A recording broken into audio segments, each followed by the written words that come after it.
He has acre. Let's go. Well, guys, welcome back to podcast number 47. You guys are not used to seeing me intro the podcast. That is for a very special reason. But before I say what that special reason is, I actually have a special announcement. You guys can see that there's another person who's also special right next to me. He's not part of that first special announcement. The first special announcement that we have is we are now linking the official merchandise for the Just Like You and Me podcast. This is a big deal. It's exciting. This is very exciting. I hope people are really excited. We have the official merchandise. It's linked. Go click more. Click on the link. Go take a look. Buy the first thing that you see. 20% off. We're doing a 20% off sale. Guys, this is nuts. This is unprecedented. All right. Anyway, I'm done with the plug for the merch for now. We might do one later at the end. But now I'm going to say what the special announcement is. So for a long time, people have been coming up to Mike and I and saying, you know, we're hearing about all these fantastic guests that you guys have on your podcast, like Simon. But they don't know anything about Mike and I. So Mike had a fantastic idea to have ourselves as guests. So now, introducing for the first time on the Just Like You and Me podcast as a guest, we have Mike Villarreal. We'll do the crowd noise. I'll double crowd noise. Yeah. Good say, there's no clapping here. Yeah. Mike Villarreal, crickets. Like, yeah, crickets. Yeah, I can do both. Michael Villarreal. Michael. This is crazy. Mike, thank you for coming on the Just Like You and Me podcast. Yeah, thanks. you could be here. Yeah, thanks for having me. I've been watching you guys for a while, so it's really nice to actually get that invite. So thank you. That is why, guys, we have Simon Graham here as well. He's going to be helping me interview Mike. I've known Mike for quite a long time, so for me, I think it makes sense to have someone who doesn't know Mike quite as well as I do, because you know he's walking a little bit blind, you know. So there's definitely some mysteries to find out. Yeah, there's definitely some truths to explore, and there's definitely some stories to hear. So let's get right into it. Mike, what made you start the Just Like You and Me podcast? Thanks. Great question, Ben. Also, you should intro the podcast more often. That's way more energetic than I do. Mike, welcome back to the podcast. Welcome back to the podcast. Episode, whatever. Yeah, I always forget the episode number. The podcast is a long time coming. You and I, because we used to live together, as many people do now, and we wanted to actually start businesses. We did a lot of little things. So we, at one point, were managing way too much money that it was definitely not possibly legal. But we did that for a little while. We made money, and then we didn't make money. Stock market, you know how that goes. But then we just still had that drive, and we're living together, hanging out, obviously, most of the time. So it's like, all right, we just need to do something. And we used to, on a regular basis, sit down, talk, and sip a little whiskey, and just have dude conversations. And then eventually, I think it might have been your idea. You're like, dude, let's just record this. Let's do a little podcast.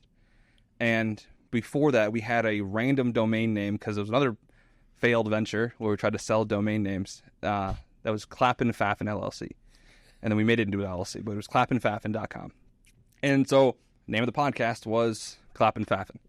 And we just talked about anything and everything, but we did it in such a fun way that we didn't talk about anything, but we talked about everything. And I remember like sitting at work, like writing like the script, where like kind of the points we wanted to hit. And that was so fun because one of them is tree sap, tree blood, or tree pee. Are penguins aliens? And then we also discovered throwing things away in the trash. One of these days we might just leak it on accident. One of the good podcasts, because they were absolutely hilarious. Only a select few people have actually seen those podcasts, but we started doing that, so that was really fun. We had a lot of fun doing that together. It was just a cool, like, bonding thing. And then after a while, because there was not a lot of substance behind it, we just kind of died out. You got married, we moved out, and it's just that's life. Life happens. And so then through that, we got settled, and I got married, and then it was time like, okay, we've had this break. We want to be financially free. We want to just do something with our lives. Let's start doing more things. So we started doing other online ventures, trying different things. And then we're just like, let's bring the podcast back. It's just fun. And so we did. And the first episode is, if whoever's actually watched it, we just asked our friends to give us topics. So we talked about a bunch of random things. We actually talked about them this time. It was a huge step up. But none of them kind of correlated. It was just random things. And then as we're doing that, a couple episodes in, we both realized, like, we're Catholic. We have faith and values. We need to present those online. We need to be true to ourselves everywhere. It's really easy to put on a facade and pretend you're a certain type of person or act cooler or different than you actually are. But that wasn't our character. That wasn't who we are. So we just jumped into it. We just like, all right, we're Catholic. We're going to present our views and take it or leave it. It's what it is. And then we started getting guests on, and that was awesome because then the pressure wasn't on us. It is today. Now I have to talk a lot more. But, and then as we got people on and we're able to like share their stories, it was one of the most rewarding things I've ever had in my life. It's so cool to just have someone just open their heart, talk about their experiences, and it's not something that most people get to share or have it in a video that they can watch forever. And having like parents come up to me that we had their kid on and just saying thank you to us, like that was just insane.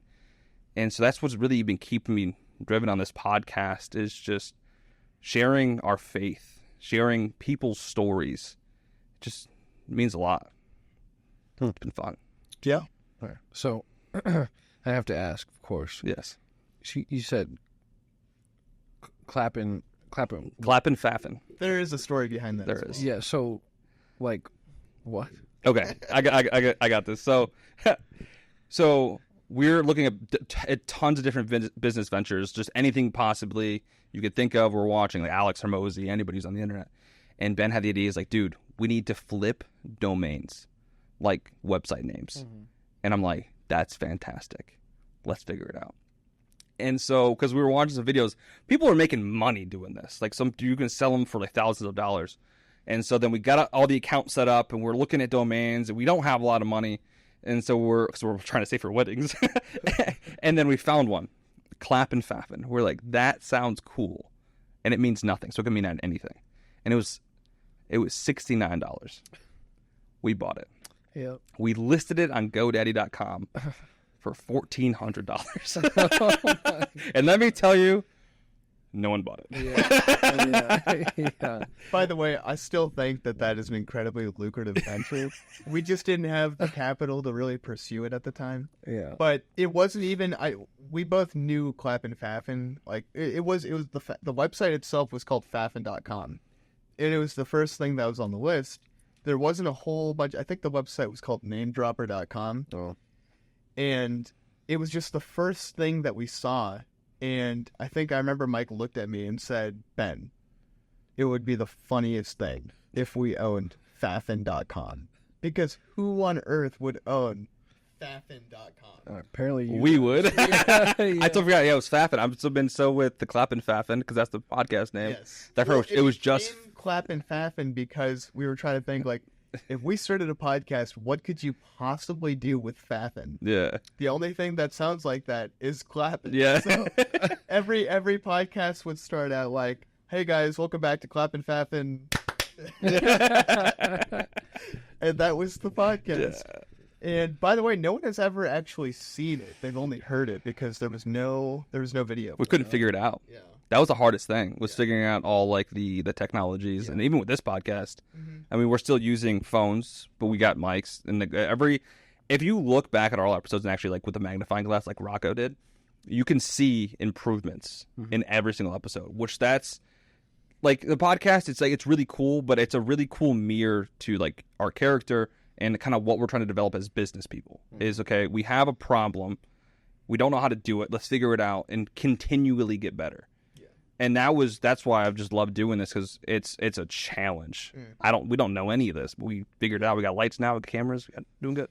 Yeah. Right. So going back into the podcast though, because we do obviously have a little bit of a background of why this podcast itself was started, but none of the people that are watching this podcast really have a background into what your faith is, because one of the things that we really try to show on this podcast is people's development of their faith lives. for example, we got Simon. He's a recent Catholic convert, which is really awesome. Yeah. He came in this year, by the way. Yep. So anyone who hasn't seen that podcast, I think it was in February. Yeah, it's somewhere. February or March. So if you guys go back and look, we actually have two with him. Yeah. One before he became Catholic and one after he became Catholic. But Mike, could you take us through sort of like your faith life? Because you're a cradle Catholic, but surely there are experiences that kind of lead you to where you are right now. Yeah. So like I wrote down a bunch of questions. Yeah. And feel free to ask him. Oh yeah. Well, that pertains to one of the bigger questions I had. So obviously I'm a convert and you're a cradle Catholic, and I talk to a lot of people being exposed to the secular world and the Protestant world. A lot of questions come up like, why do you choose this? How do you choose this? Why don't you choose this? Yada, yada. So I had to assume when talking to a cradle Catholic, like questions pop up like, have you always stayed Catholic? Did you deviate from your faith for a while and go on like a journey of self-discovery? Because you hear all the time like, oh, I grew up with it and, I kind of got turned off from it because I was a kid and my parents forced me and all that kind of stuff. So I would assume something similar would happen in anybody's life that grows up a cradle Catholic, where they're like, okay, this is my family's religion and way of walking, but what is mine? Is this truly mine? So like very similar to your question, what's that? How did that look like, that journey? Yeah, I love that. Perfect. Yeah, because it actually all ties in because it's interesting. So being Mexican, we do things, there's like obviously little traditions that we do a little bit differently. So I was actually baptized and confirmed as an infant. So like all of those were, obviously don't remember them at all. So yeah, grew up Catholic, and I was 7 years old, started altar serving. I absolutely loved it. I was super on fire for my faith. It was just really fun. I liked being involved. It was really, really cool. And we talked about like different homeschool groups. I was really active in those. And a big thing that kind of hurt when I was 8 years old, we moved from where everyone, like all my friends were. We moved 45 minutes away. And that was really rough because I grew up with all my best friends, everyone I knew, all the faith things. So we kind of were just by ourselves. We ended up finding other friends, but they weren't like that deep root Catholic, just all sports. And then when I was 9, I started doing travel baseball, and I did really well. So it just kept progressing. My whole life became baseball. So then faith just kind of became something we just did on Sundays. So it wasn't like we would pray every night when I was like younger and those types of things, but it came very much just a routine. Really wasn't mine. I never really got to do anything with it. But so then when I got into high school, I was doing baseball every single day. Some days it was twice a day. It was a lot of baseball. And so then because we were very active in the church, serving almost every Sunday mass, helping out with everything. Because we were homeschooled, I was home all the day. So if they needed help with like mulch or anything like that, we were always at the church. And it's a really small town, so it was like 3 minutes away. Okay. And so then they actually asked for me and another friend who was homeschooled in the town to go to the confirmation class for my grade, to be an example, because it wasn't, the people there, they're all great people, but the faith was just, they're very lukewarm. It was just, they're just there just because they had to be there. No one really wanted to be there. Mm-hmm. It was a really small town, so there's, I think, maybe 10 of us. Oh, wow. Yeah, and so because everyone was really lukewarm, all the class and teachings was all super basic stuff that I knew since I was 7. So I was just not engaged. I'm like, this is just dumb. I know all this, whatever. And then so I just kind of checked out. Just meant to. I was just there just because I had to be there. And then they had I think it was around Easter. So we did we had a mass. I don't know if it was Holy Thursday, but we did a mass, the confirmandi, I think it's the actual correct term. And so we did the readings of the Passion. And I'm like, oh, cool. I'll just be in the background. I didn't like to really be involved in things. Mm-hmm. And the teacher comes up to you. You're the only person that knows your faith. You're the narrator. And I was like, huh. Being homeschooled, I hate reading in front of people. It's not that I can't read. I just hate reading in front of people. So, like, I did plays a lot when I was younger. I did plays from, like, 7th to 8th grade. I would memorize everything way before I had to do the practice things because I didn't want to be embarrassed. I didn't like, oh, he stuttered. He didn't know that word, like a simple word. So it was something I was super self-conscious about. But I did it, and it was good. And it was like it felt good. So it's like, all right, maybe I can do something. And then that died out. I didn't get confirmed. I think I was actually a sponsor for one of the people there. Oh. And then we would go on tons of retreats. Then once I was, I think, 13 or 14, we actually started going back to the homeschool group that was farther away. It was good but difficult because they all stayed together. They all hung out with each other like every day, and I was gone for like 5 years. So it was kind of hard to get reintroduced to that. So I was kind of on the outskirts a little bit with that. I'm still like knew everybody, but I wasn't close to everybody. That's when I actually met Andrew Lemke, who's like him and Anthony Morse are my 2 childhood best friends. And me and Andrew, same personality as me. He was also an outskirt kind of guy. Mm-hmm. He lived farther away. It was a really, really tight knit group. So there's a lot of stories with that. We might get into that. I don't know. That's funny. But so that kind of helped a little bit, but it was still, I was just looking for community and just people to hang out with, and we just played tons of sports. It's weird. That whole homeschool group is probably the most athletic people I've ever met in my entire life. It's stupid. It's awesome. But we just played so many sports. And then I moved out here. So like my faith was always just, really wasn't there. It was just have to go to church on Sundays, pray with the family every once in a while. My whole life was baseball, like I said. And especially towards the end of high school, I was doing baseball twice a day. I was playing for a travel team we couldn't play against normal teams because we just killed them. So I had to drive an hour and a half every weekend, twice a weekend, to Kenosha, Wisconsin to play. There was literally 4 teams. It was just college scouts. We'd play round robin, wood bat. Like it was intense. It sucked. Those people threw way too hard. You wrestled too, right? I wrestled when I was younger. That's how I met some people, and that just kind of helped. It was a good character development thing to be like, you're on your own. You have to figure it out. Yeah. And I wasn't really good at wrestling. I peaked when I was 8. I only lost 3 matches that year, and 2 of them were in the state championship or in the state tournament. So I was just killing everybody. Funny enough, my first ever match at a tournament was against a girl. Oh. Okay. Thank goodness I was homeschooled because girls meant like nothing to me. They were just another human being. So I beat the crap out of her. I made her cry. And everyone was like. It's a good way to promote being homeschooled. Yeah. They'll be good wrestlers. But yeah, I only wrestled because my dad and their whole family wrestled. Like they're still known in Illinois for wrestling. Oh, really? Yeah. Like you ask anybody in Illinois, they know the Villarreals. My uncle still coaches at a high level. Okay. And so yeah, so I kind of wrestled, but it was a forced thing too. Oh, okay. It wasn't. That's why I stopped doing it when I was 12. Right. Because I sucked. But yeah, baseball was my thing. It was my whole life. My whole identity was baseball, and I started doing fire EMS when I was 15. So that was literally it. But that was it. So I had opportunities to play in college out here. I tried out for a couple colleges, and I got offers. And I decided I didn't want to pursue baseball. I knew I would not go pro, and there wasn't reason for me to go pursue that. So I just went straight into work. I came into Ohio with my EMT certification already, so I was able to start working right away. So I went, coming in here, the only person I knew was Ben, because we had the same realtors, and Ben moved here a year before we did. So the realtors like, oh, these are homeschool families from out of state.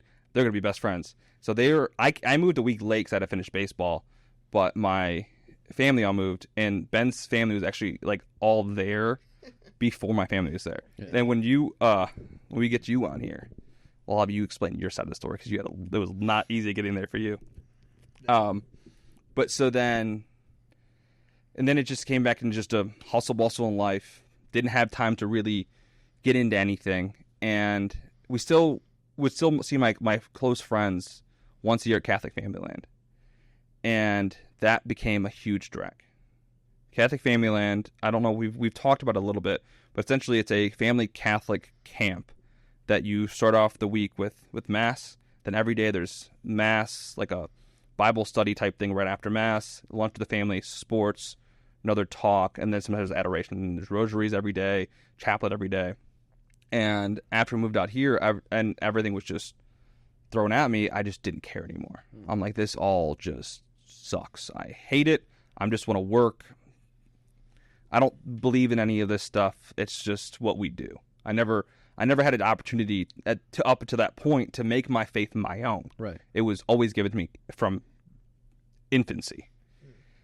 And so it just was wishy-washy, and then I was working a lot because I was able to make decent money, especially working overtime back when at AMR when things were just hustle and bustle. I was pumping out overtime. And your sister, Nora, was a huge help in keeping me in my faith. So I'd work Sundays because no one else wanted to work Sundays since you could get paid more. So I'd work Sundays. I would work 7 to 7. And then Nora lived in Akron at that time.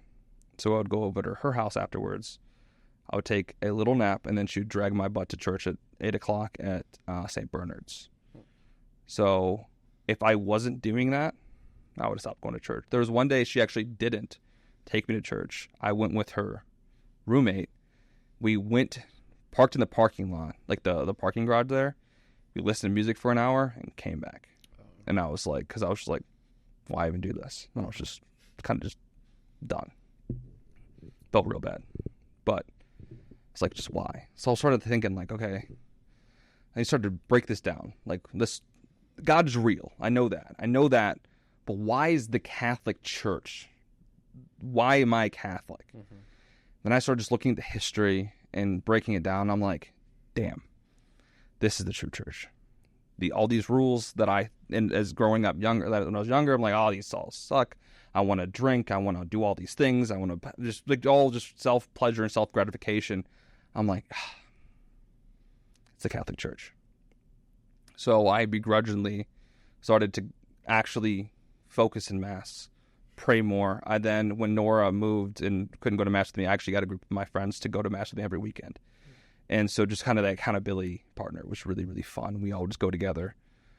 And one's Muslim now, so that worked out really well. But that kind of helped build it back. And then I went to CFL. And I knew I always wanted to be married. I knew that that I was not going to go in the priesthood. We did many retreats at seminaries, and it was awesome. I loved it. Obviously, it worked for Chris because we had the same exact experiences, but different vocations. Right. And what I did, a lot of people there's a lot of devotions, and a lot of people can abuse devotions, and I was one of those people. So Teresa Little Flowers, she is an amazing saint. She's there. She cares, and she's always there. I did the Teresa Little Flower novena. Usually you ask, it's like people ask for like a sign. You have an intention. I took it to the extreme. What I did is every girl I had a crush on, I assigned a different color rose, and I'm like, all right, if I see this rose, I'm gonna marry that person because that's how that works. Right. Then I saw a color rose, and I'm like, oh, I'm going to marry this person. And then we went to CFL, and that's where I knew her from. And so I'm sitting there, I'm like, maybe not, I don't know. Then I go to confession, and I just randomly walk to this random priest that I've never seen before, and I start talking about like devotionals and stuff like that. And I mentioned Teresa Little Flower, and he goes, wait, you say Teresa Little Flower? I'm like, yeah. He goes, do you know what happened to me today? I'm like, obviously, no, I don't know you. And he's like, he was maybe from New York. He was traveling. He was at a hotel, and he was having issues with the hotel, but then he looked in his safe, and there's a bouquet of roses in there. And so I'm like, I need to do something. I'm gonna marry this chick. And at that was like the kick I needed to like, God is real. I need to have faith. I need to pray more. And it's perfect because that whole place was meant for prayer. But being a shy little homeschool I am, I never talked to her. So that, and then obviously, she's married to somebody else. It wasn't that, but it was. I just used that. I wanted to sign so bad. I wanted to take control of my life. Yeah.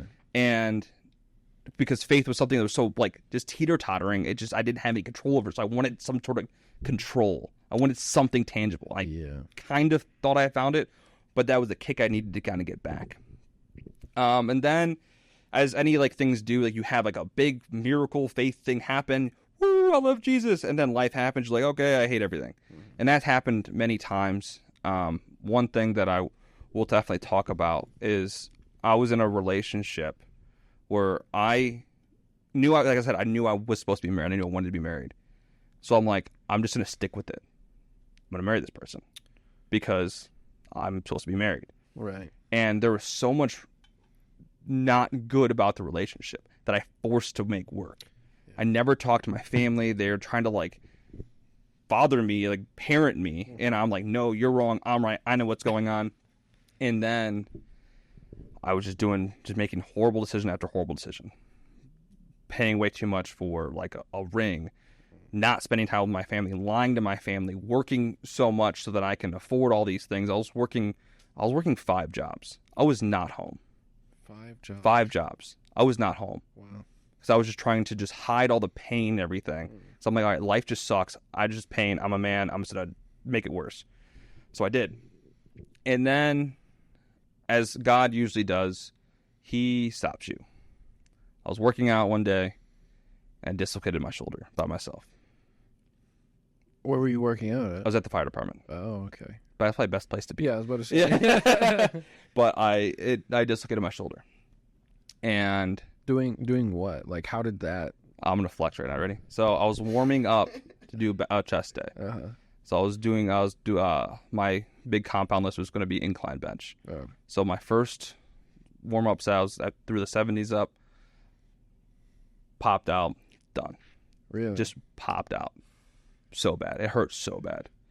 I was just like stuck like this. When I fell off the bench and actually popped back in. So it was like perfect. Yeah. And no one was there. So then I went to the ER. They said I was not broken, dislocated. Then I had to wait to get surgery. And which was good because they kind of put a lot of things in perspective. I'm like, okay, I was engaged to someone that I didn't like. My life wasn't happy. I was really depressed, but I wouldn't talk to anybody. I barely talked to you. I didn't talk to any of my friends. Some of my friends didn't even meet the girl, like my close friends that I actually ended up living with. I was gone, though, to be fair. You were gone, but like I wasn't even in the country. I didn't talk, but I even didn't talk to David. I didn't talk to anybody.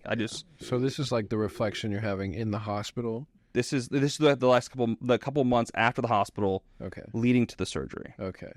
And so I'm leading to the surgery, and I think I got the surgery on March 5th. Okay. I dislocated my shoulder end of August. Okay. So I had a good amount of time to actually sit and reflect, and I was like, I am not happy. Yeah, God made you slow down. Yes, he really did. And then I had the surgery, and 5 days later, or something less than that, COVID lockdowns. Right? So because of that, my parents freaked out like everyone else did. No one could come home. So I was forced to be locked in a house with my family. I couldn't move my arm. I was in a cast like this for 3 months. And then I talking to my family. I'm like, I can't do this. I'm super, super depressed. My life can't be like this. And so then I made the very hard decision. It's not an easy decision when you like say you make a promise, promote it, talk about it, double down, triple down all the time, and then take back on it. It hurts. Yeah. You have to I had to swallow all my pride. So had you already asked her to marry you? We were engaged for a couple months. Oh, yeah. Okay. And I was, it was bad. I mean, I had buddies reaching out, like saying, like, "What are you doing?" Blah, like being great friends, genuinely. Yeah. That's how you know it's you're in a spot when your friends are like, "Yo, you're messing up." Yeah, it's like whoa, whoa. Yeah, that's why I pulled away because I knew I was doing not what I should be doing. And you were being confronted with it. Yeah, and so I didn't want to be confronted with it because I don't want to be told I'm wrong. Right. Who wants to be told they're wrong? Especially, I felt like I made the bad decision. I thought I was done. Like, I can't go back. I'm a man of my word. I'm stuck. Yeah. Screwed. But I got an amazing opportunity through dislocating my shoulder in COVID that I'm like, okay, cool. I don't have to do this. Mm-hmm. And so then we ended up parting ways. Praise God. And I think she's doing well. I have no idea. But then that's when, like, we got to really, really start to hammer down. On the faith? In the faith. Okay. Start to pray more and stuff like that. And then started partying a lot. Ooh, yeah, what a double life you're living. Yeah, it just kept going back and forth. Like, it was really such a roller coaster. And then it came to a point when, like, before I met Kai, that I was, that time, like, I actually this time now take it seriously. Like, this time now, like, I need to, like I said on the podcast with Christian, if you want to be a husband, you want to get married, you need to be a husband. You need to act like a husband, treat women like you would. And so I started doing that. And then I met Kai. She friend-zoned the crap out of me. But that allowed me to actually build a relationship with her. Right. Because we met online. Like, yeah. So we actually didn't know each other. So it was really nice. We got to build a relationship. But then it started, like, dating her. And she's a really huge reason why I'm as faithful as I am. And it's not faithful is not the right word. Okay, faithful is the right word, but, like, faithful, like, not in the relationship sense, but right. like as a Catholic. Right. Yeah. I mean, you can say that your wife she causes you to be more faithful because she is your wife. Mm-hmm. She holds you accountable. God She bless. does. Yeah, so she kicks my butt in that way, and it's awesome. It reminds me to pray. Still to this day. I mean, obviously, I'm doing a lot better than I was. Yeah. Obviously, never perfect. Still always striving to be. But I made that conscious decision. I want to be a husband. Actually want to be a husband. Mm-hmm. I need to pursue God and pursue that vocation. Then things kind of aligned, and then fast forward, we're here now. Yeah, funny how that works out. Yeah, it's really interesting going from, like, a secular lifestyle, with, like, dating and making a bunch of bad decisions with women, where that leads you mentally and even physically, and then, like, looking at the way that the Christian faith has set up the way to go about seeking out the vocation of marriage, and it's obviously there's, a plethora of things in the Christian faith that causes you to go against your carnal desires.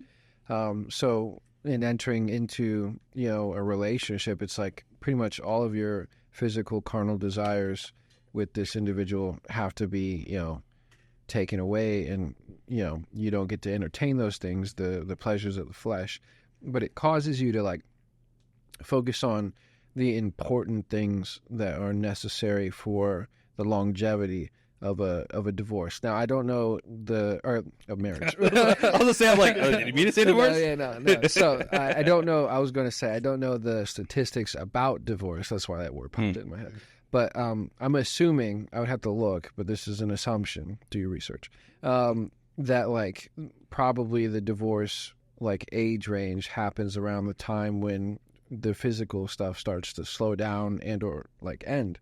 And I was talking to Father Valenchek about marriage and stuff like that, and he was talking about how the things that you should be paying attention to in the beginning are, like, fragile, small things, which end up being extremely large things in the later portions of your marriage that pertain to the longevity of it. Because eventually, due to either age or accidents or who knows, the physical part is going to, slip away at some point. Not even just, like, the physical activity, but the physical looks.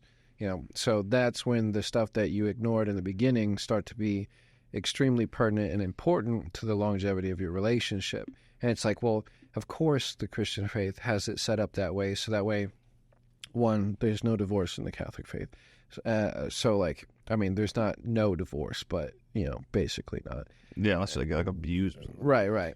But, so it's like, it's just set up in a way that, like, really forces you to, like, when you make this big life-changing decision, because that's what it is, you're at a point with this person that you're like, yes, I know that this is what I want to do, and this is who that I want to spend the rest of my life with. And that is, it's it's a lot bigger decision than I feel like modern day like portrays it as. Like all relationships and marriage gets, muddied down to, I don't even want to get into that, but it's Yeah. Well, I think one thing that I think is especially hard, especially growing up, and this pertains to faith development as well, is that when you're growing up and you're in kind of those like really, not the developmental years, but developmental years for like adulthood, like talking like 16 to 18 to 21, like that age range, is that you really start to realize how hard everything is actually going to be in life. That you're actually going to have to work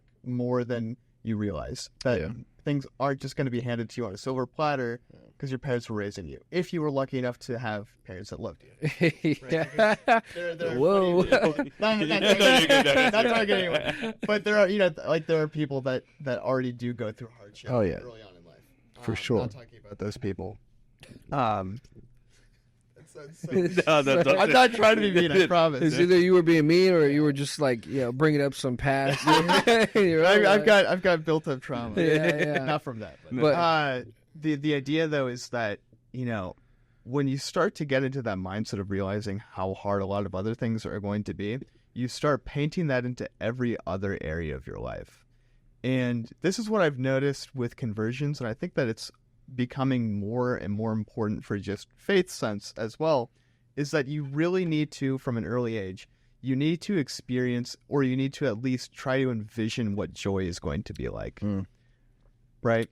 Especially in the lens of marriage and vocation. My dad, there was a priest that used to be at the church that we used to be parishioners at back in Virginia. And he would tell my dad, marriage is so hard. You guys really go through quite a bit. It just the amount of spiritual warfare that spouses must go through. I don't envy it. It must be a very hard thing to be married. And of course, to a certain extent, that is correct. But my dad told me, he's like, yes, there are hard moments, obviously, but it's actually quite nice. I actually really like to be married. I really love my marriage because I am extremely happy in my marriage. I am so happy to the point that those hardships that you're mentioning, they mean nothing because of how happy I am. And it's the same thing with vocations and faith life, is that when you're in that young age, you're just thinking, man, life is so hard. Yeah. These college classes are killing me. This new job that I have, how many skills am I supposed to learn to do this? This is so hard. There are actually so many nice things that you can see in your life. You just have to look for them. You need to find that positivity. If you find that positivity from a young age, and the stats back this up for marriage, people that get married at younger ages are less likely to divorce. People that get married in their 30s and 40s are more likely to be divorced because they already have this kind of pent-up idea of what they envision these things to be. There's no more development that's left for their life. Yeah. That's why that young age range, going from like 16 to 25 or whatever it is, I think male development in the mind typically stops around 28. Yeah. If you don't kind of get these ideas fixed in your head before that point, everything in life is going to become that much harder. Yeah. You know what I mean? Yeah. One is also cool with young marriage is you're still going through that development Together. You got to do it together. Yeah. And again, it goes back into talking about like what we talked about before. Is like you need to, like, everything needs to be perfect. Everything needs to be ready. It's like that doesn't exist. Like obviously, if there's huge problems, marriage that's maybe not on the table. Work some of those things out. There's always be little nuances, but yeah, the joy of marriage is just, it's insane. I all the time catch myself like, I married Kai. Like that's my wife. I'm married. Like, wow, thank you, thank God. Like, it was such a blessing, and it's so fun, and it's she's my best friend. Like we hang out, to laugh at the dumbest things, helps me. Like I don't know how I survived life without being married. Like she like has my water all set up, has like all these little things. She makes me coffee. It's like, all right, this is the greatest thing ever. And organizes things, your schedules. Yeah, she has all the schedule. She cleaned up my email the other day. I'm not even kidding. it's absolutely fantastic. Yeah, joy is one of the fruits of the Spirit, you know. Mm-hmm. So when you're experiencing joy in marriage, you're experiencing one of the fruits of the Holy Spirit within you, you know. I think Bishop Barron, I'm sure other people talk about this, but I listen to him a lot, especially lately. But he talks about love is willing the good of the other. You know, it's not like a selfish thing, which I feel like is the way that, you know, the world has twisted it nowadays. I need to feel this, I need that. It's like, sure, there are standards, but like you were talking about, people develop some sort of twisted expectation of marriage or relationships or people later on, and that causes them to run into a lot of difficulties. Standards are fine. Expectations are going to set you up for ruin, you know. So and you have to figure out that it's like, I want to, like I said, will the good of the other person, you know, and they should do it obviously vice versa, and that's how you create that tandem. You know, you're like, I don't know how I'm living life, you know, before her or without her, you know, and stuff like that, because she's willing the good of you, and you are doing the exact same. You're the complements of each other. It's beautiful. Trying the best I can. You're doing good. One thing that I wanted to talk about, we're talking about like just like relationships and how like the world kind of presents it. It's like completely backwards, sideways, upside down. It's relationships, how the secular world presents them is you find a person that you're physically attracted to and you just do stuff together. Like that's a relationship. Do stuff. That's it. Do stuff. That's the best way I can put it to a young audience.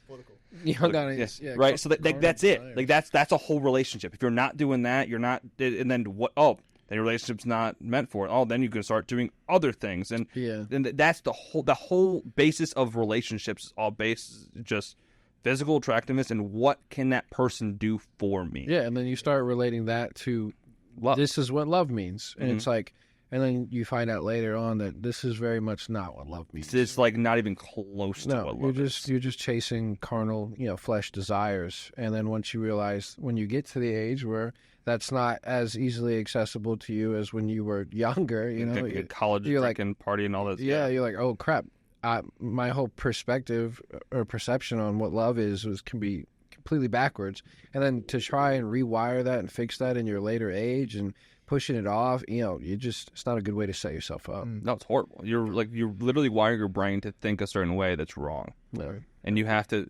work and practice to fix the wiring in your brain to understand, okay, this is what actually is good. And you need to have discipline and die to self. Because anybody can go and overeat, go get drunk. Anyone can do that. Yeah. But it takes discipline and character to be presented with those opportunities and to not partake. Yeah. And that's one thing that this culture just doesn't have. Yeah. It's all about discipline and just self-control. It's whatever I want, I can have it now. I mean, we talk about Amazon, mobile pickups at McDonald's. Like, you don't have to get out of your car. You don't have to leave your car. You don't have to leave your house. Yeah. Like it's in that those are little things that feed us and just desensitize Keep us, really. Weak. Fruits of the Spirit, self-control. Yeah. You know, I don't really dive into the fruits of the Spirit, so I'm just going to keep throwing that out. Yeah, fruits. They're always good things to throw out there, and they're beautiful things. One of the things that you said, I'm sorry. No. Well, I was just going to say, like, that quote that you said from Bishop Robert Barron, I think it comes from Aristotle. I think he said something similar. Probably. I think he was saying it more in the context of friendships, though. But Aristotle? Yeah, something like that. I don't remember what book it was. That's that one. Nicomachean Ethics, I think. Yes. Yeah, I read that one. Yeah.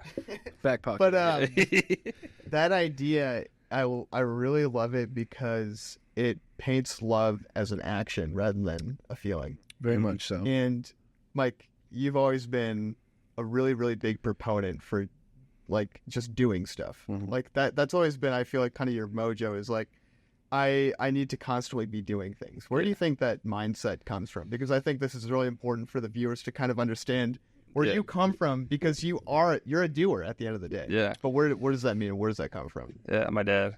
Yeah. It's for sure my dad. Role model. My dad in sports, yeah. So, I mean, being the oldest and being blessed to have a father, he's your superhero. And a good father. Yeah. The great thing with fathers, and especially just life, you get to watch them grow up. Mm-hmm. You know, when my dad had me, he was 26 or 25. Yeah. That's just a kid. I'm 26. Like, I'm about to have a kid. Like, I don't know everything. I'm still learning. Like, and when we think of parents, we just think of them as, oh, that's my dad.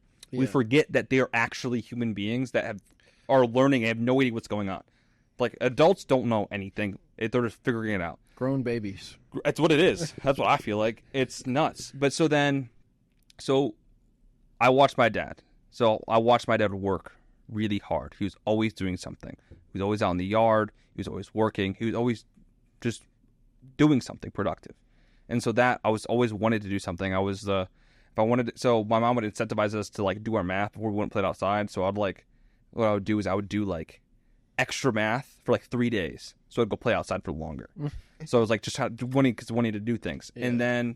And then I got to watch my dad go through what no one wants to go through.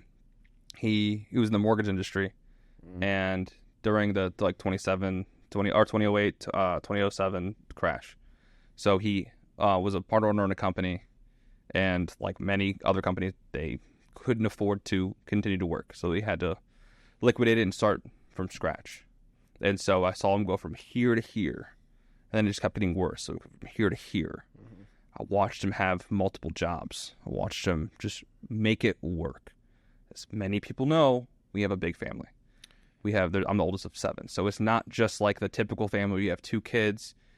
You don't need, like, we're spending like bands on groceries a week. You know what I'm saying? Yeah. And so there's a lot to break even.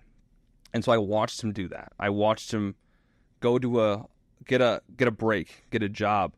But they didn't want to trust him, so they put him on the lowest level. And then in a couple months, be managing them, and a couple more months being the vice president. Like, he just worked. Yeah. 6 to 6, worked. So I got to watch him do that. And then also goes into baseball. Because the levels I played at, I was playing against all Division I athletes, the best. So I constantly had to do better. I was a freshman on varsity. I was fighting for my spot. Some days I would start catching third base. I constantly had to earn and have to work. And then also I was a firefighter paramedic. So I kind of touched on it a little bit. I actually do want to share this. So I started doing fire and EMS when I was 15. It was just a manly job. You got to drive big trucks, do cool things. Yeah, awesome. So I was volunteering at the local fire department a couple hours a week, running calls with them, just hanging out, really not doing anything. And then I was able to do a high school plus program, get my EMT certifications and another EMR and a bunch of other FEMA certifications. So I was just doing more certifications and learning as much as I possibly can. I loved it. I'm a very hands-on learner, and it's all hands-on, so I was just getting it. And then when I was 17 years old, it was New Year's Eve, and that's when I had worked my first code. So first cardiac arrest. And after that point, I've not had to deal or see death. And I was like, This is real. Life's real. And that really changed a lot of my opinions on life, just because it's like this cruel world. This dude just lost his wife on New Year's Eve. So, literally the last possible day of the year, he's going into it with no wife. I said something really bad. Not bad, just dumb Michael thing. I'll tell you guys after. It was just really, I felt real bad about it. Get it on a Patreon later. Yeah, honestly. Could. Yeah, it was just a dumb Mike thing. But so that really, that kind of impacted me. But then, also, I should have talked about when I was kind of going through my stuff, when I was going hang out with Nora and not wanting to go to church.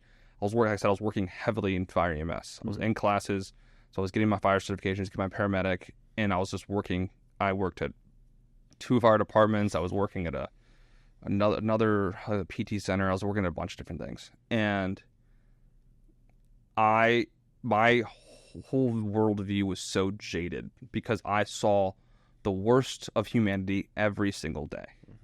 I saw people get completely abused by their spouses. Bloodied, bruised faces. I saw people from car chases and crash their car, hurting other people. I saw just about everything. Suicides, whatever, I saw it. And so my opinion of life was just not good. Super jaded. Just drank and hung out with buddies. It was horrible. It's horrible coping. so going through all of that, I was, when you're a firefighter, you're constantly doing. You don't sit still. If you're sitting still, you're going to get yelled at. So I was doing all those things. And so I got way off track a little bit, but that's where my doing comes from, because I did that for 7 years. And I made the conscious decision to leave that career field to pursue being a husband. Because with that career field, it's very hard to be a husband. It is. I don't know what I said. No, I was just thinking of a really bad segue. No, you're good. You're good. Sorry. But yeah, I'll just finish this, then we'll get into your segue. I want a bad segue. I love segues. Well, I don't know. Yeah, maybe we won't. I don't know. Yeah, so, but finish wrapping up that thought. So I left being a firefighter paramedic so I can be a husband, because with that job, no matter what, even if you're just working one job, you're 24 hours on, 48 off. So, like, you're just gone. And it really, really set and hard to kind of move that schedule around. But the thing is, too, is you're not making a lot of money. So you have to have multiple jobs. So even the one of the 2 days off you get, half that you're working in another place. And also you're taking all that home with you. Even if you're not, you say you're not, you are. You see it when you close your eyes. It weighs on you. You feel it. Yeah. And so I'm like, I want to be a husband. I want to be able to hang out with my kid and my wife and not have these images and thoughts and feelings. So I just made a decision to be like, I'm going to go get a desk job. And I work from home. So it's awesome. All right. Well, we might have to cut this. Right? We'll see. You're a father now, right? That's all. I'll leave it at it. Okay. Unless Ben tells me not to. I mean, you're the person who edits the podcast. That's your choice. You keep in and you put in whatever you want. All right. So one of my questions, it says, now that you are a father, has that given you a different perspective on your relationship with our Heavenly Father? Now, I know obviously the baby isn't out yet. It's more of, I don't know, I find myself like kind of relating to like the nativity with like Joseph and Mary. We're kind of like, because I'm still like, the baby's not here yet, but taking care of her and having to do my best to consciously not work on like the podcast or work on some of my other ventures to try to help out around the house, because I'm horrible at doing that.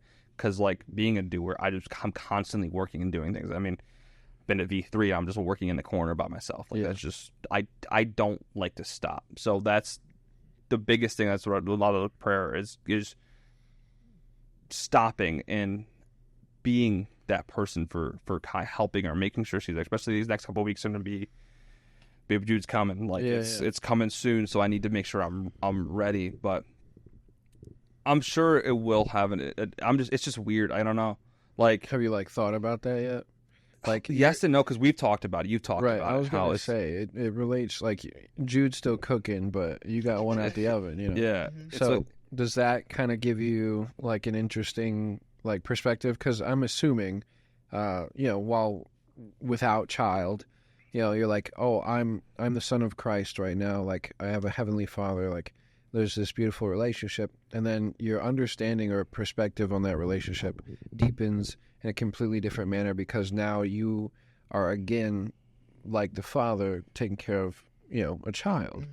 And so, like, I don't know. I mean, this would be a good time to also maybe give Mike some advice, on how that's going and how you're viewing that and how that's been affecting you. Yeah, I mean, it's a very multi-layered question, because it's made with a lot of, not the question's not made with assumptions, but just the idea of what it means to be a father. You trying to answer that is you trying to answer a lot of assumptions. Yeah. Because no one knows what fatherhood is like until they actually become a father. Right. And so there's really, to a certain extent, there is literally no way to prepare for it. Yeah. Mentally, intellectually, spiritually, in every single Lee that there is, there's really no way to prepare for it. Financially, yeah, you can do that. Yeah, we got one. Financially, that's like the best way you got. Physically. Yeah, that's the way I'm working out, making money. That's all I can get a baby. I think it's fatherhood, from what I experience, seems to be different for every single person. I will say that, one of the really cool things is, we've talked about it on the podcast before, I think maybe it's something that a lot of people experience through conversion, for Uh-huh. example, is that it's, you've been waiting for a long time. You've been waiting for 9 months. And I imagine I've never been through RCIA, so I wonder if maybe it's a similar idea. You've been going through this whole process for a really long time, and then all of a sudden it just happens. Yeah. Right? Just like that. And you want to feel like you're super happy, but it was a moment, right? And it's impossible to feel the full culmination of an entire life's worth of joy in a single moment, Yeah. right? It's not possible on this earth. That's what heaven is like. Heaven is that full culmination that is compounded into one eternal moment. But this physical earth, it's a timeline, right? We're on a timeline. And so it's kind of weird because, you go through that moment and it passes. And then you're like, whoa, what's going on? And it kind of takes a while to hit you, where you have to like really fully intellectually accept what has actually happened. Like, I think we were talking about it in another podcast. I can't remember who it was, but we were talking about conversion and how sometimes it takes a long time for your emotions to just catch up with your intellect, right? Yeah. And that certainly was the case, I think, with becoming a father was, and I'm not saying, I wasn't happy, obviously. Right. What I'm saying is, like, I gradually became happier and happier. Yeah. And I still find that I'm becoming happier and happier and happier. As my son gets bigger and bigger and bigger, and he starts becoming more and more and more active, my life gets better and better and better. Yeah. And that's the really beautiful thing about fatherhood. And honestly, I think it connects to every single part of your life. I think you actually said this once, Mike, on the podcast, where, it started off as something really small, and it's just it gets bigger and bigger as we get better and better and better, and the conversations become more and more and more clear. All these different things, we get more and more and more guests. Like, it just keeps on growing. It just keeps on getting better.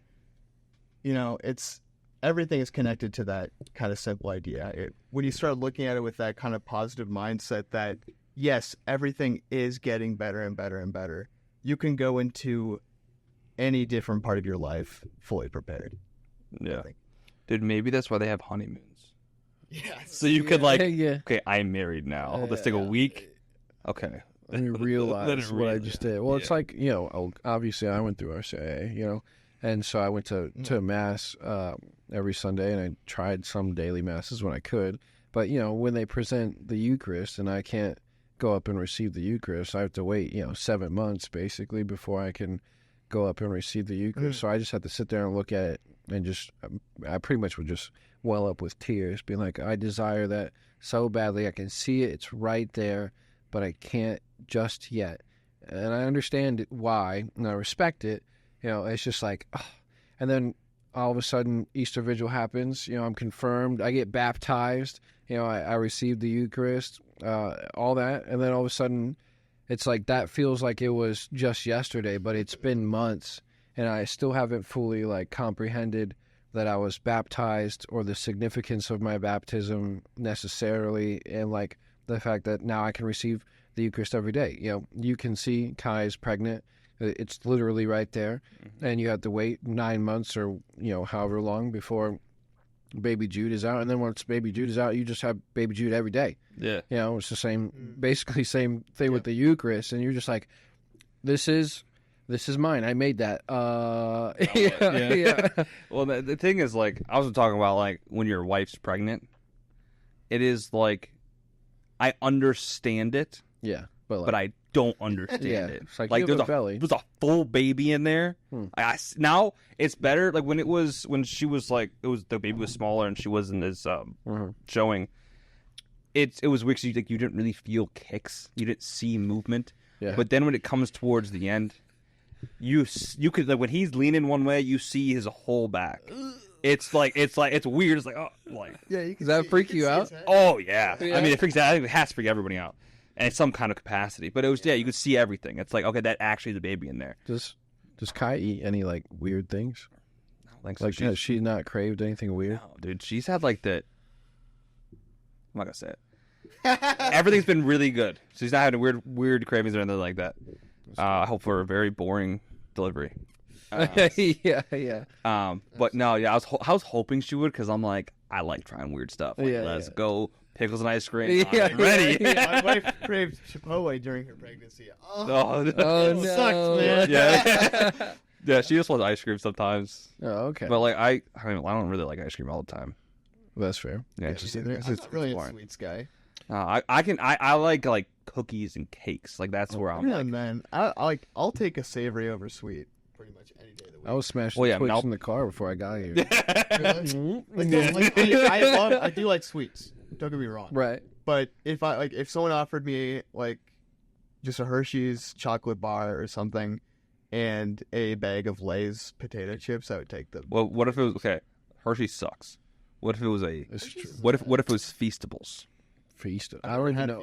They're actually really good. I'm so surprised. It's a Mr. Beast chocolate. I love always putting such a deep conversation to like. If you offered me Mr. Beast burger.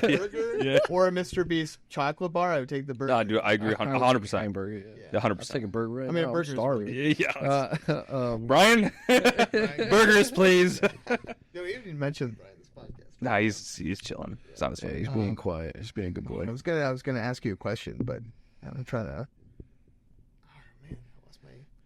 So we were bantering. We got too into it. Yeah. Has the reality of you about to be a father kicked in yet? I know we just kind of touched on this, but like, have you like really tried to sit down and think about it, or because you're such a go guy, have you not had the time? I've been taking a little bit more like relaxed stance on like doing my extra work, so it definitely has.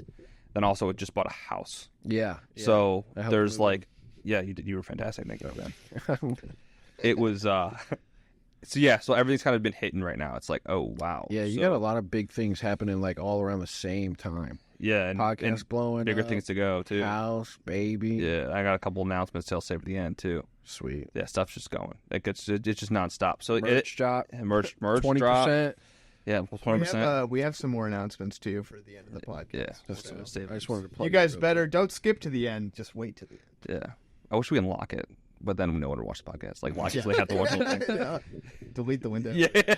But I definitely been reflecting a lot more on it. It's like, and it's come with a lot of like healthy anxiety, where it's more of like, okay, I know we have all the baby stuff all ready. We're about to get the bag packed and everything, like a little go bag. But it's like I'm ready. Like I'm waiting for so long. Mm-hmm. When's baby coming? I want a date. Like God does all these amazing things. You can't just give us an actual date. Yeah. Like, you know what I'm saying? Like just right on the belly, like July 25th. Yes. You know what I mean? So that's where I'm like, I'm having, because I like to control. I like things to be just done, get them all done. It hurts me a lot of times, but this is one thing I cannot have any control. I have zero control. Feed Kai hot peppers. Want to go for a walk? Try to get that process going. Yeah, but it's been a lot of things that are just I'm trying to do my best to just sit down and absorb it. Well, good. Yeah, it tests your patience. Yeah. It's not something that you can totally predict. Now, well, then also like you and I were traveling to Toledo, and not this week, next weekend. Go to a podcast. We're gonna get up early and go out there because I'm like, I gotta get back. You know what I mean? Like just in case, you know. Yeah. And so it's just weird. It's just like a looming thing. Like it's coming. Yeah, I know it's coming. Yeah. Just when is it coming? How is it coming? Is it gonna be okay? just trust in God, and it's just all. But yeah, it's definitely been there. Well, that's for sure. Exciting. Do you think the whole process itself has, kind of helped you through your faith journey a little bit in kind of like the uncertainty of it and just trying to maybe rely a little bit more on prayer than you would have? Yeah. So because you're good. You're good. Add on to the question a little bit because we've been doing this podcast for a little while now, and the podcast is really good because it's like this outward expression of faith. Mm-hmm. But sometimes it does take up a lot of work where you kind of have to ask yourself the question, am I doing too much work to the point that it's kind of affecting my prayer? Like, do you think has that happened at all? Yeah, for sure. I'll touch on the last thing you said first. Yes. Yeah, no, you're good. Yeah, so yeah, it definitely does because I'm constantly working. I'm constantly doing things, constantly have new ideas, constantly calling people.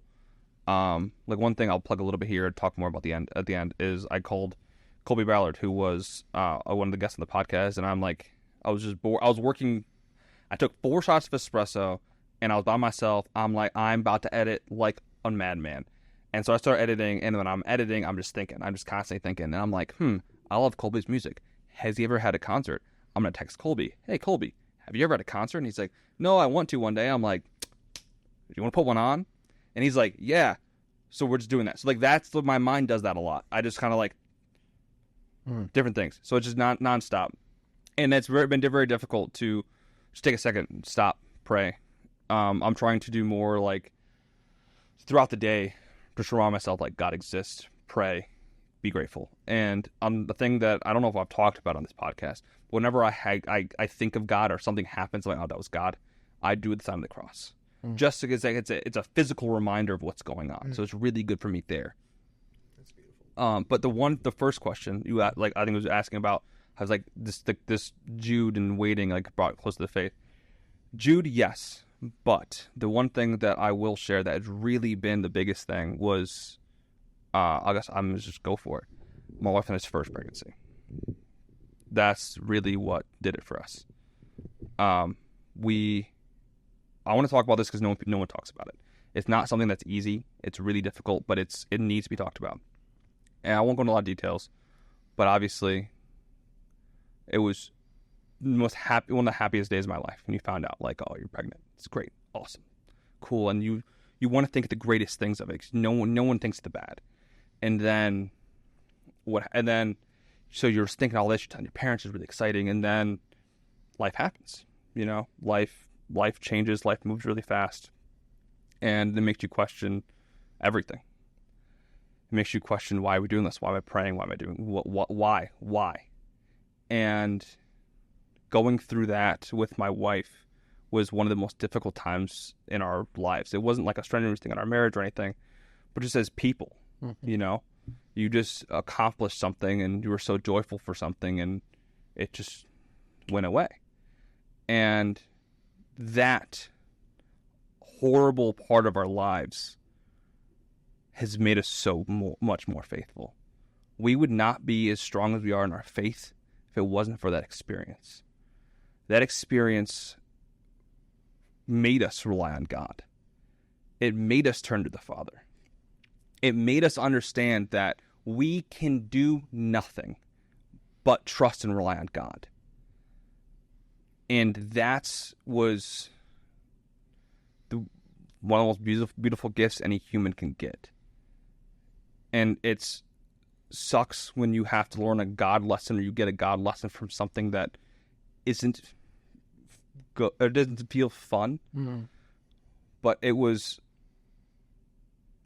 very difficult. But like I said, there's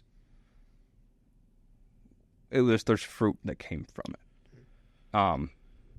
But yeah, just wanted to share that. I think it's a thing we're going to talk about. But Thank you for being vulnerable like that. Podcast.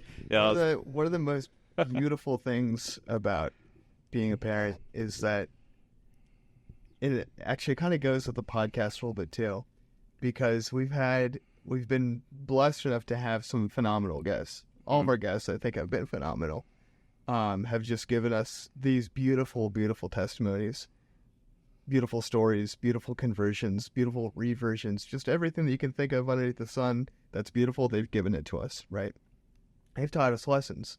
It's really even more beautiful when you're a parent and your child teaches you a lesson. There was I remember one day, Ashley went to go to a girls group, and so I was taking care of Gus, and obviously I can't feed Gus in the same way that Ashley does. So I'm giving him a bottle. Yeah. And I'm feeding him a bottle. And he's been, particularly fussy this evening. He's just been whining and fussing. So it's been tough. And so I'm just feeding him. And he, I'm a little tired at this point. I just want him to finish the bottle. And halfway through the bottle, he just stops drinking. He just looks up at me. And he just gives me the biggest smile I've ever seen in my entire life. And it gives you a beautiful reminder that your kids will give you. because he's really like the way that if you'd been hearing him the entire evening, you would have thought this baby is like the most depressed child. He just hates his life. Yeah. That every now and then, despite what is going on, there's always a reason to smile.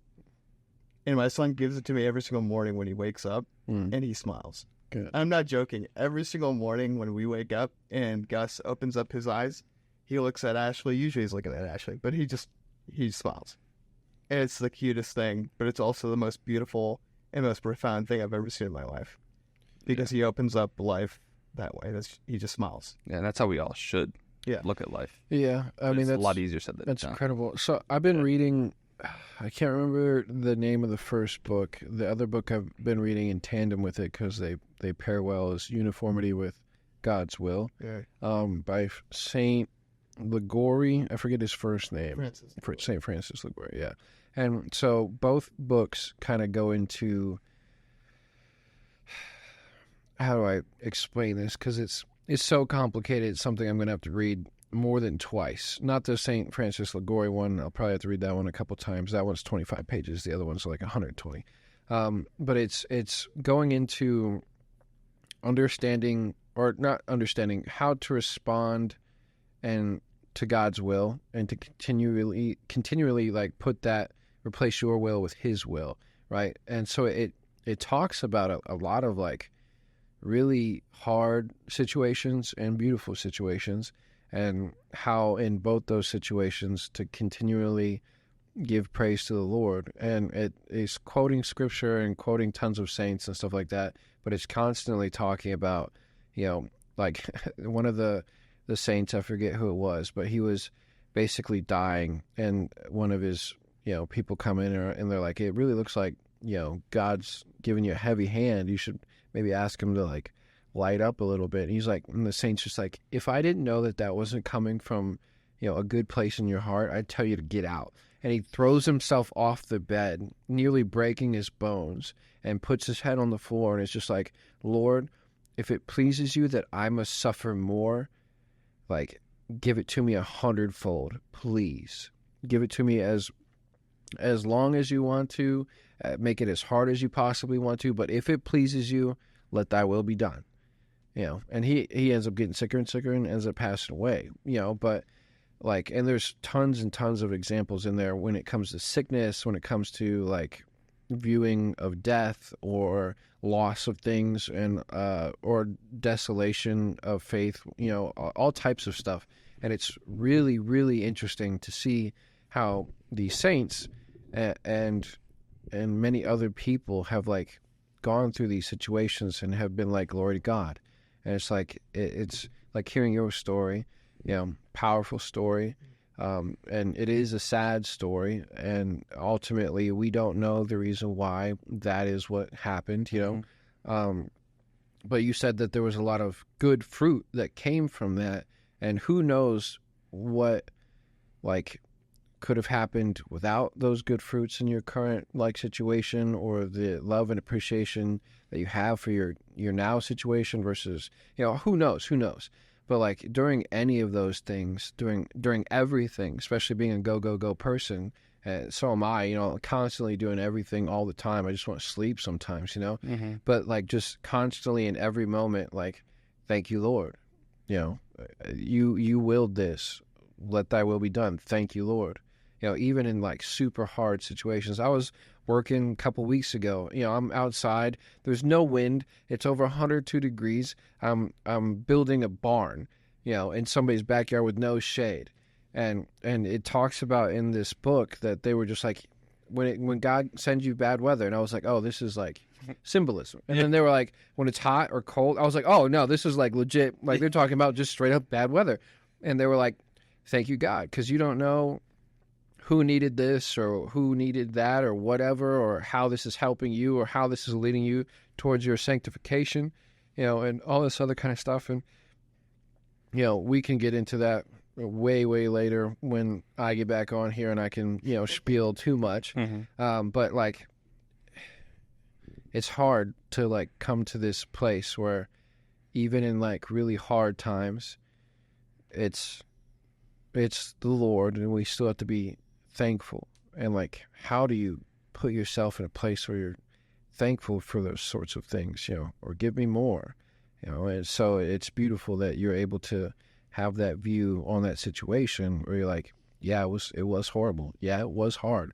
Yeah, it put us through hardship, but the fruits from it, whoa, optimism in a place where a lot of people would just, give up or fall to the deepest depths. And, praise be to God that you were able to be like, look at the fruits that came from this. And so, I just wanted to say that. I appreciate it. Yeah, when it's the biggest thing. It's like you focus on eternity. Yeah. Try to focus on the big picture when you can. Yeah. It's not easy. Like we talked about many times, people just think here, like what's going on tomorrow. Yeah. They don't think about what we're doing all of this for. Yeah. And that's what's really, really important with that. And yeah, I mean, life's not easy. Life goes to crazy things. I mean, loss of life, it happens like that. Oh yeah. And that's something that it's when you go through a situation, something like anything like that is a traumatic type of thing. It's big. It makes you reflect on like the rest of your life and other things, and then you remember. Like for me, I remembered all the other times I've encountered people who lost loved ones, like that physical, tangible. Like I was there when people took their last breath, and seeing that it just reminds you like this world is not forever. What we do here will be lost to time. If we work hard enough, we pray, study, and give our lives to God in hopes one day we'll be in heaven with Him. Yeah. That's just, you just have to look at everything in that big lens. It's not easy. No. I fail at it every day. Yeah, same. Yeah, it's just like when you reach like a hard point or you hit some trauma or something like that, like you have a choice. It's like honor God, lean into the Lord, or lean away from the Lord. Either way, He's going to work through you, to help you reach your sanctification.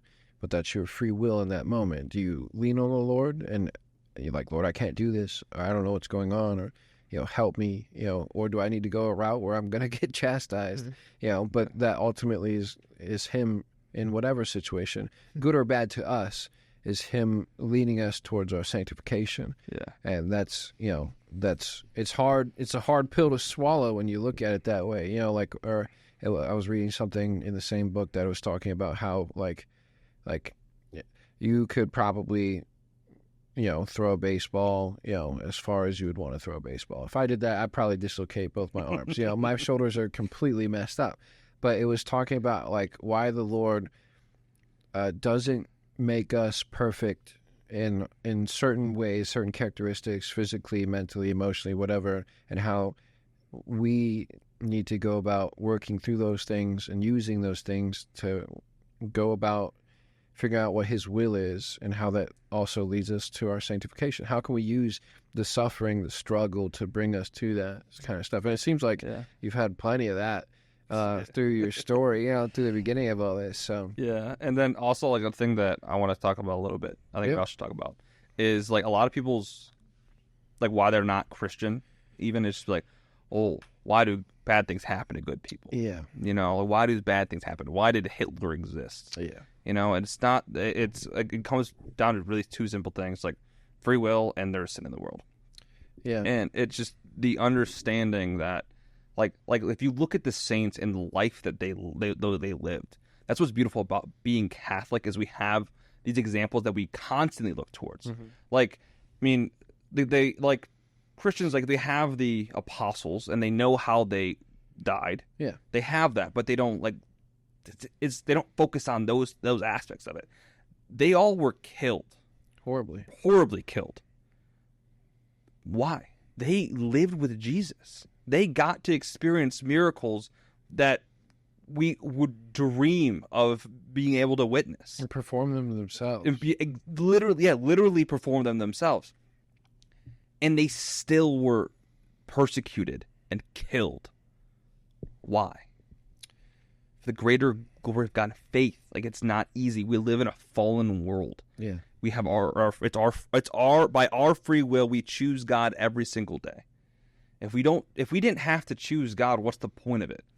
Like we just didn't like there's no point of anything. If we didn't have to make that constant choice, life would be so much easier. Like, life as a Christian is not easy. Mm-hmm. We have to constantly choose not to fall into the flesh or do things we want to do to glorify God, resist temptation, to just put ourselves in better situations, not putting ourselves in bad situations. I've talked about it with you. I've talked with all you guys. Yeah. Life would be so much easier if we weren't Christian or weren't Catholic. Yeah. Right? But through that, we have eternal life with the gift and the promise of sacrifice and working towards something is literally heaven. Yeah, it'd be so much emptier. A lot of people think that it would be so much easier, but it's so much emptier. You know, you're trying to constantly fill a glass that has a leaky hole in the bottom, and the hole keeps getting bigger and bigger, and eventually you got to pour more and more water in it, and pretty soon you're just consuming every part of the world as much and as fast as you possibly can to fill that hole, and there's nothing that will fill that hole except for Christ. And a lot of people, unfortunately, have to go through extreme hardships and come to the crossroad. You know, do I just continue down this path, or is this where, like, I start to explore Christ? You know, is he knocking on my heart? You know, we don't believe in coincidence. We believe in providence, you know. And the book that I'm reading talks about, which is like a hard subject to talk about, but it talks about, like, why bad things happen in this world. And I wish I could use my phone because I have pictures of it. But, like, you know, ultimately, like, sin doesn't come from God. That comes from our free will. We choose to do the sin, you know. So when it's like, why do bad things happen, you know, or why doesn't he get rid of these sinful things now? Like, if he got rid of all of the sinful things now, how many of us would disappear? How many of the people that perceive themselves as good people would disappear?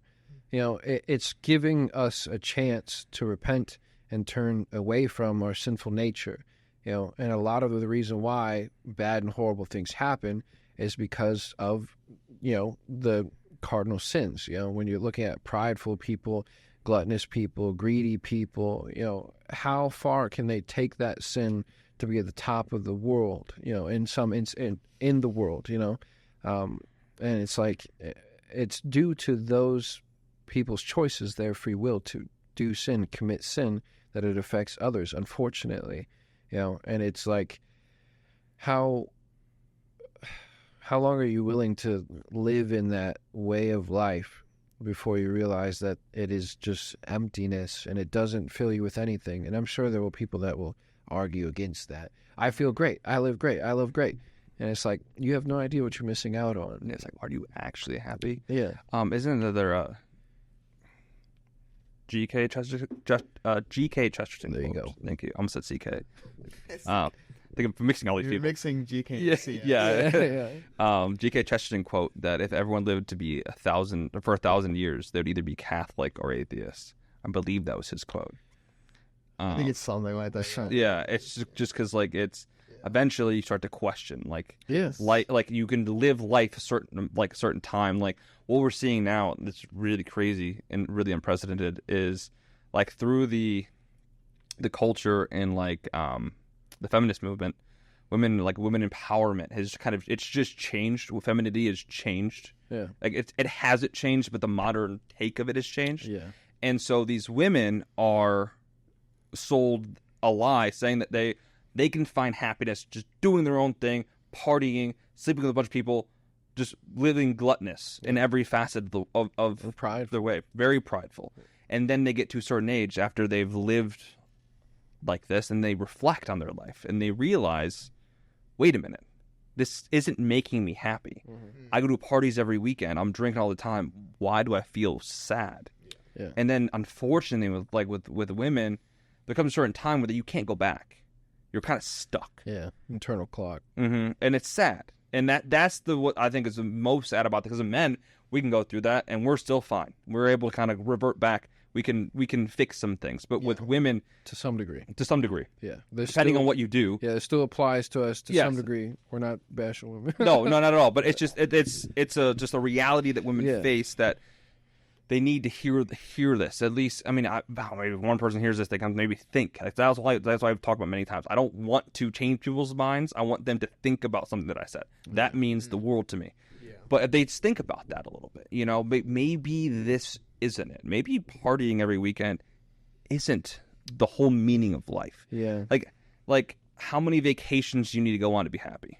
Yeah. How many times do you need to go out to these fancy restaurants to be happy? Yeah. I think the biggest lie that modernism sold the world was that self-reliance was the most important virtue. Yeah. Right. Everyone wants to be self-reliant because at the end of the day, most people are selfish. And so they want to be able to treat themselves to the things that they want to do in life. But the problem is that we live in a world that is naturally oriented towards relationships.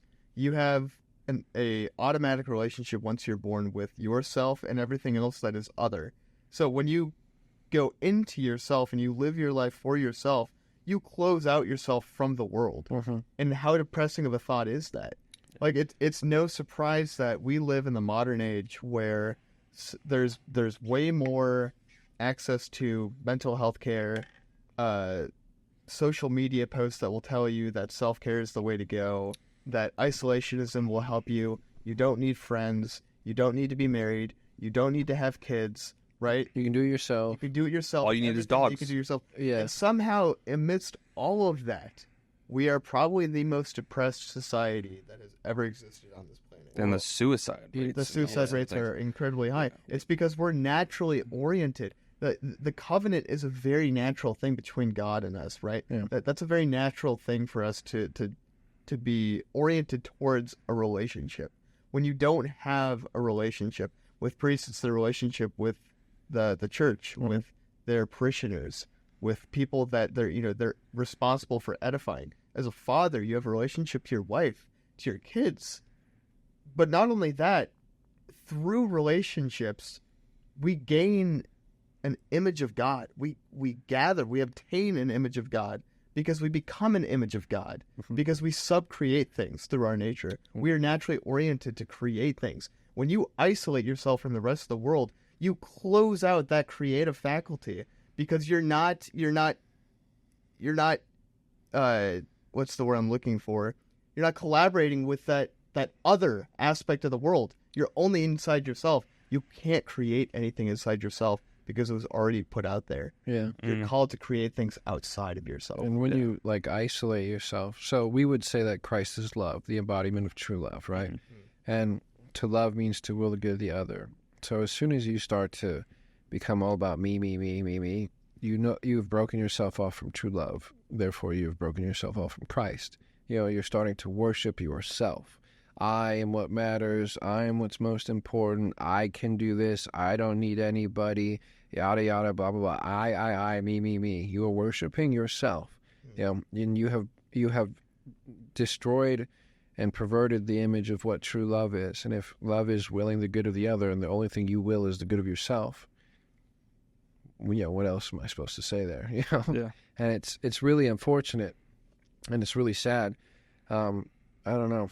And I had some revelation. Let me see if I can work this together. So it came down to, I had a revelation recently because I was trying to figure out, you start to ask these really deep questions like, why did God allow Satan to be made? Obviously, he would have known that was going to happen. Why do that? And then why make the apple desirous looking, good looking? Why not make it look like a rock? We're like, if I bite that, I'll break my teeth on it. I don't think I should bite that. Or why not just look disgusting and obscene? Instead, Eve described it as desirous and good looking. It looked good to eat. And so Genesis being the creation story, obviously it talks about creating the world, creating humans, creating animals, blah, blah, blah. I also would claim, I don't know if this is for sure a fact, like I said, this is just my own thoughts, that is also the hidden creation of free will and true love. So like when Adam and Eve are in the garden, Adam steps down from his position and Eve steps up into her position, becoming the independent woman, the modern like, I can do this all, like I'm the head of the house, blah, blah, blah. Like that's a very modern outlook for women nowadays. So Adam obviously steps down from that position. Eve tries to step up into his position because we know that because they're right next to each other, because she turns and gives Adam the apple, right? So they must be next to each other. Instead of Adam being the head of the household and defending the garden and protecting his wife and making the decisions after he goes through God, that's how we do the family tree, or how we should go about the family, like life or dynamic, I should say. The serpent tempts her, lies to her, and presents her with their first ever choice. They've only known God, and everything in there was good. I think in the Hebrew language it means beautiful. So everything in there is beautiful and very beautiful. And they know nothing other than beautiful and God. God literally walks with them, comes and hangs out with them. How crazy would that be? But they know no other choice than that. So they've never been presented with something else, or lie. So when Satan comes down, the serpent comes down and lies to them, it's not the apple that did anything to them, because it says, I forget where in the Bible, that nothing outside of you can, pollute anything inside of you, especially if you're, filled with the Holy Spirit, can't corrupt you or whatever. I forget the exact scripture. So it's not the apple. The apple wasn't a magical apple. It was the creation of free will. They had a choice in that moment. Eve could have chosen to listen to God, choose God instead of this random serpent thing. Obviously she had never been exposed to lies, but even if you had never been exposed to lies, why would you trust anything other than the Lord, your creator? So it's the thought and the committing and doing of the action that was the original sin. It was the choice against God and then working out that action that was against God. And then when God comes down, he's like, Adam, where you at? And Adam's like, I don't know. I'm just hiding. Why are you hiding? I'm naked. Who told you were naked? Just freaking out. But like that's the first opportunity of confession. Confess what happened. And instead, what does he do? He places blame. Well, the woman, the woman that you gave me did that to me. And she's like, well, it was a snake. And so, of course, the snake gets kicked out. But, like, multiple chances for you to repent, even in the garden, here's Eve taking the role of the man. Here's the man submitting to the will of the woman and not, taking on his heavenly role and listening to God the Father and protecting his home, like all this kind of stuff that I was just breaking down and realizing that the creation of Satan was necessary for the creation of true love and free will, and blah blah blah blah. But yeah, so that was awesome, dude. Yeah, so that's what I had been thinking about recently because I wanted to know like why. You're going to ask hard questions. Why create this? Why create that? And it's like, well, free will had to be created, but they had no knowledge of any other choice. So a choice had to be presented. Yeah. But even in that choice, even in their ignorance, just like the people are today, like, are you going to choose like something other than God? Yeah, you constantly choose. That's actually. We're gonna have to. I think the next time we get Simon on, we'll probably have to. We'll have to dive deep into that. Yeah. The idea of like the necessity of choice is a really interesting topic. Yeah. That's been the name of the podcast. Yeah, the necessity of choice. All right, we got it. There you go. We already got it. See you guys in a month. Yeah. Well, guys, I think we're getting pretty close to wrapping up here. Obviously, everyone who is a avid enjoyer of the podcast knows that the guests will typically leave off with a final thought. Before we do the final thought, though, which will obviously be presented by Mike, a lot of pressure, I just wanted to re-shout out that we do have merchandise. It's linked below. So if you watch this entire podcast, you better click on that link. Also, like and subscribe, please. And it's 20%. It's 20% off. 20% So a off. huge sale. Yeah. So for all those of you who get caught by FOMO, it's there for you. Be caught by it. So anyway, Mike, actually, before you give your final thought, I know you have an announcement, too, that you want to make. So please, there's your camera. That's my camera. All right, so the announcement is the Christian concert with Colby is actually happening. It's actually happening. So Christian rap concert, Akron, Ohio, 6 o'clock on the 19th of July at Music in Akron. We're super excited. We got people coming in from Kansas City, Virginia, Southern Ohio, Northern Ohio. We got everybody coming for this concert. We're super excited. We'll have information in the description, and I'll be blasting it, and you guys will be really annoyed. But come to it. Pre-sale tickets are $10, and it's more at the door. So get the pre-sale tickets. It'll be a great time. This is actually a really good opportunity. If you just found us on YouTube, this is a really good opportunity for you to also click on our Instagram link below, because there's going to be a crap ton of stories that's going to be all about the concert. It's going to have all the information. You're going to wish that you had been there if you don't go. So you better come so that you don't miss out on this incredible opportunity that we're going to have pretty soon. So without saying anything, are you going to say something? I'm assuming you're going to be like filming some of the concert and stuff like that? Yeah, there'll be stories. We'll pull stories. I'll probably do a Divine Revival video. Hopefully, try to do that. I just posted actually another Divine Revival video, filmed by Ken. Go to watch that. It's actually really good. So people have a chance to be in the video too, if they're. There you go. Yeah. If you guys want a free shout on social media, come up to the. It's only $100 per shout out. Yeah. Without further ado, though, Mike, please lead us off with the final thought. Yeah. 2 things. I came in wanting to say one thing, but after talking, 2 things I want to say. The first thing I want to say: if you are a doer, you go, don't stop. Take time for God. Things can wait. God cannot. Your relationship with Him is more important than anything in any relationship you have. So take time for God. And the second thing I want to say, the thing I'll leave with you guys with, is if you have an idea or an inclination to do something, but you have doubt, you're like, I can't do it, I'm not good enough, I can't figure it out, it's too complicated. Don't. You can do it. Don't think about those things. Just jump in. You won't know what's going on. You'll fail time and time again. You'll try to get audio to work, it won't work. You'll try to get a camera to work, it won't work. The only way you learn is through failure. And failure is good. It's okay. So if you want to do something, do it. You can do it anything you put your mind to. And that's my last thing I want to say. Incredible, yeah. Beautifully said. Guys, this has been Podcast 47 with Mike Villarreal as our guest. Thank you for tuning in, and we'll see you on the next one. Yeah. Also, surprise guest next one. You'll never guess who it is. All right. Good night. Oh, yeah, he's not in it. He's not in it.